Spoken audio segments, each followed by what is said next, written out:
Hey, my name is Lucas Salazar.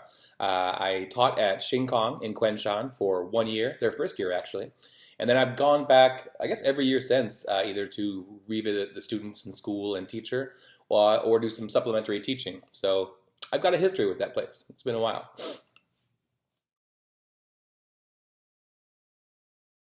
So the work-life balance at Xing Kong is pretty great, actually. I mean, you're there for 8 hours a day, and within that, you're teaching somewhere between 2.5 to 3.5 hours a day, and then the rest of the time is spent with prep work or maybe some meetings. Sometimes you get a you get a sizable break, about an hour, hour and a half for lunch. But there's except for the first couple weeks when you're sort of getting used to it, there's not a whole lot of take home anything. I mean, nothing is required to take home, but of course, as any teacher knows, if you want to go that extra mile or if you're prepping something for yourself, then you have the option of doing it outside of work. But you're given plenty of time at work in preparation hours to take care of that. It's great. At Xing Kong, I believe right now, and if they're changing it, I'm not exactly sure, but there's been 5 to 6 foreign teachers at all times. And we all share an office.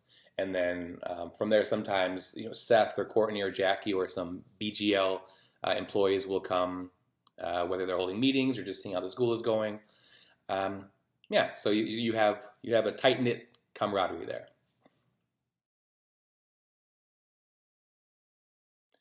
Every classroom has one foreign teacher, which would be us, and then at least two local teachers. So generally, I have co-teachers, and sometimes they switch off who's actively teaching and who's doing their own prep work, or sometimes they're both actively teaching. So you have plenty of support in terms of how many people are in the room with you at all times. The student to teacher ratio at Xing Kong, there's generally somewhere between 30 and 36 students in a classroom, but that's divided up, amongst you and your co-teachers. So especially with things like discipline or class management, you're kind of in charge of that, but it's sort of expected that you're working together. You do not need to speak Mandarin, but I found it was a huge help. I actually, when I went to China, I spoke none, but I took some classes with my manager, um, and then from there, I had some online resources I used, and I just pardon me, practiced as much as I could. And then since then, I've moved on and I've lived in Taiwan for a couple years. And no, you don't have to, but it's going to just greatly improve your experience there. I mean, not only will you feel like you can relate to the people and students more, but it also shows you're making an effort. And I think that really goes a long way. I mean, the same could be said for the teachers there who are learning English. It feels nice to know that they're trying to bridge that gap between the two cultures. So I would recommend it for sure. So at Xing Kong in Kunshan, China, the curriculum is called Bridges, and that is created by BGL, and it gets updated every year. And I'm actually helping contribute to that with a lot of the songs and some of the editing.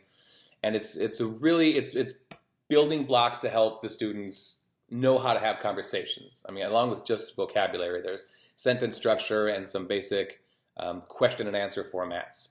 And there's so many ways to teach all of that. It gives you get a lot of freedom in how you teach that.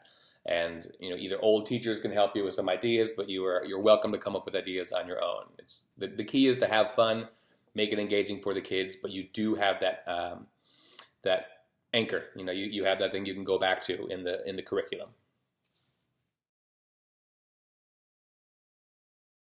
The daily schedule at Xing Kong, it's changed a little bit throughout the years, but for the most part, you arrive at 8 o'clock. So 8 a.m. you get there and you have just a little bit of time in the office, 20 minutes or so, and then maybe you have gate duty. And gate duty is when you're just at the front door, you're welcoming the students coming in. But if you don't have gate duty, which I think you generally have once a week, then you're in the classroom with your students, and that's a rotating classroom. So either you're with your K1 students, your early learners, or K2 or K3, which is the older levels. And you're in there with them playing games, assisting the teachers. I mean, there's just usually a lot of playtime. So they're reading books or playing with toys or doing some organized dances. And you're just in there having fun with them. Just there's no instruction during that time. You're just there getting to know them, letting them see your face, and forming some rapport. After that, you'll generally have one class for about an hour, and that will be generally K3. So you'll have your older class, and you'll teach them for an hour, and then you'll go right to your K1 class, which is your early learners. And so that in total is about an hour and a half.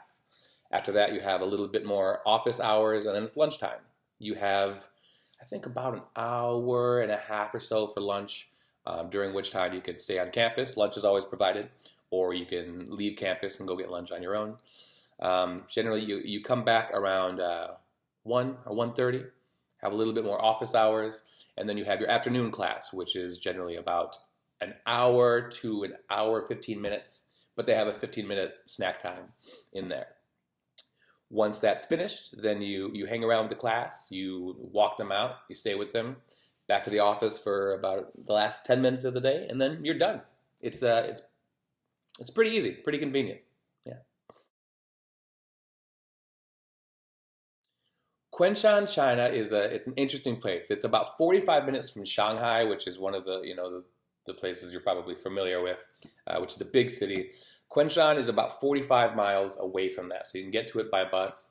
It's a sleepy town. I mean, it's got think about 1 million people, but where the school is and where you'll be living, it's not near the center of town. You do have things like a shopping center, grocery stores nearby, but the center of the city is a few miles away, which is accessible by bicycle or bus or taxi. Taxis are super cheap.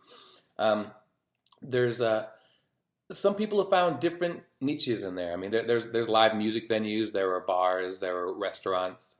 If you're really looking for an active art scene or nightlife, you'll probably want to go on down the road to Shanghai for the most part, but it can be found in Kunshan. The challenges of working in Kunshan. Well, for one, it's not like an international city like you might find in Taipei or Seoul or Shanghai. So there's not a whole lot of expats, and if there are, they're not really living in this part of town. So there'll be a lot of times where, for instance, the language barrier or just how to operate, trying to order food somewhere might not be catered for an English speaker. The driving is not the best, so you just pay attention. It seems like all of the rules of the road are merely suggestions in Kunshan, China. So just look around for that. I myself, I kind of like a more active art scene, music scene. I like art, museums or performances, things like that.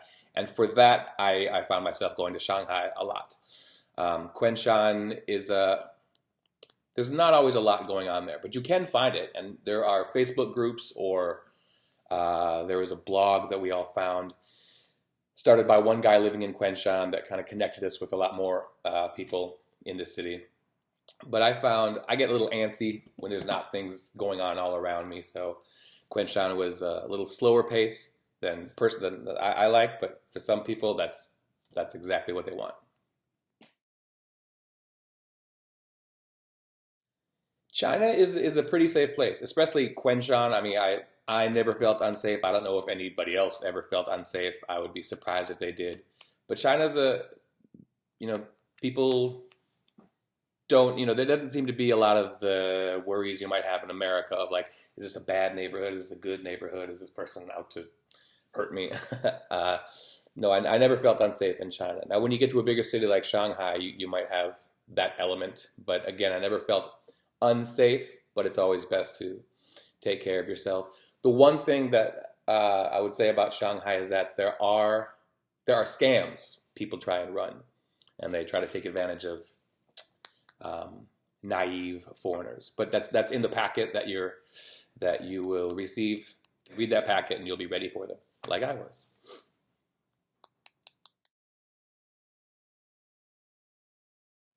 The pollution in Shanghai or in China overall, it's not regulated very well, so it gets pretty gray. The skies every once in a while open up and they're beautiful and blue and cloudy, but for the most part, factories are kind of allowed to emit with reckless abandon. Personally, I didn't suffer too much from it. Sometimes it maybe makes a cough that wouldn't be so persistent a bit more persistent. I think some people maybe had headaches every once in a while, but I personally didn't really feel it too bad, so I didn't notice. So I hope that answered some of your questions for this journey you're about to embark upon. If you have any questions and you'd like to ask me personally, feel free to talk to anybody at BGL and you can exchange my information. I give my permission. All right, take care. Good luck. I'm excited for you. Bye-bye.